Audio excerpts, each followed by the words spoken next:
அந்தர்பல்டியடித்து சசிகலா அம்மையாரின் ஆதரவாளர்கள் அதிர்ச்சியில் சசிகலா, மகிழ்ச்சியில் எடப்பாடி.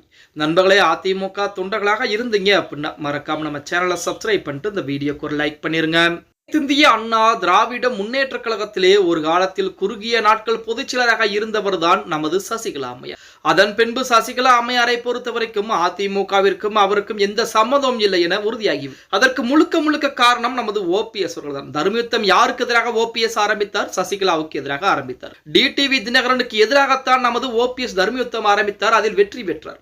கடைசி வெற்றி நமது ஓபிஎஸ்க்கு அந்த தர்மயுத்தம் மட்டும்தான், வேற எதுவுமே கிடையாது. அடுத்து திமுகவிலே இணைந்து விட்டார். அதற்கு முன்னதாகவே திமுகவிற்கு அதிமுகவில் இருந்து கொண்டே வேலைப்பாடுகளையும் பார்த்து கொண்டது. சரி, இந்த பிரச்சனை ஒருபுறம் இருந்தாலுமே சசிகலா அம்மையார் சமீபத்தில் தான் ஒரு கட்சியிலே இணைந்து தென்னந்தோப்பு சின்னத்தையும் அறிமுகம் செய்திருந்தார் அப்படிங்கிற தகவல் நம்ம அனைவருக்குமே தெரியும்.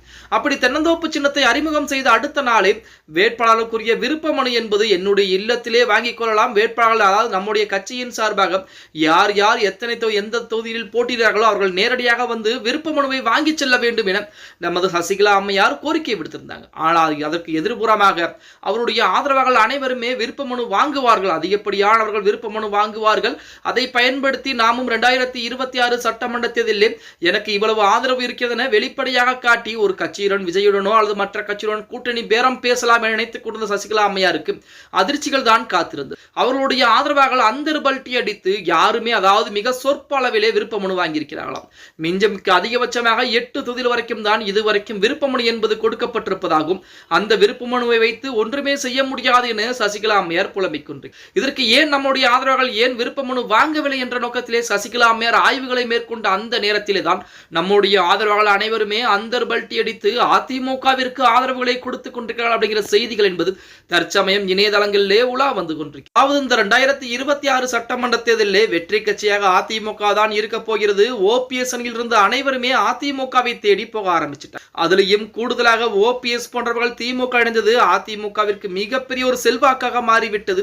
அதிலையும் அதிமுகவை எதிர்த்து நாம் போட்டியிட்டால் கண்டிப்பாக நம்மால் எதுவுமே வெற்றி வாய்ப்பை பெற முடியாது என நினைத்த அந்த ஆதரவாளர்கள் பூராமே அதிமுகவிற்கு ஆதரவாகவும், ஏன் வருகின்ற நாட்களிலே மிகப்பெரிய ஒரு இணைப்பு விழா என்பதும் சசிகலாவுடைய ஆதரவாளர்கள் முக்கியமான தலைவரின் மூலமாக அதிமுகவில் எடப்பாடி பழனிசாமி சந்தித்து இணைப்பு விழா என்பதும் நடத்தப்படுவதற்குரிய வாய்ப்புகள் என்பது அதிகமாகவே இருக்கிறது அப்படின்னு சொல்லி தற்சமயம் இணையதளங்களிலே ஒரு தகவல் என்பது உலா வந்து கொண்டிருக்கு. சசிகலா அம்மையார் அதிமுகவில் எப்படியாவது இருந்து தலைமையை கைப்பற்றி விடலாமே நினைத்துக் கொண்டிருந்தார். ஆனால் இறுதி வரை இது நடக்கல.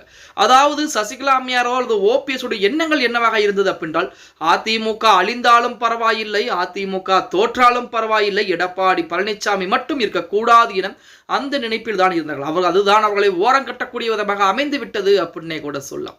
ஓகே गाइस, வீடியோ பிடிச்சிருந்தா மறக்காம லைக் பண்ணிருங்க. அப்படி நம்ம போடக்கூடிய வீடியோ பத்தின கருத்துக்களை கீழே மறக்காம கமெண்ட் பாக்ஸ்ல பதிவு நண்பா.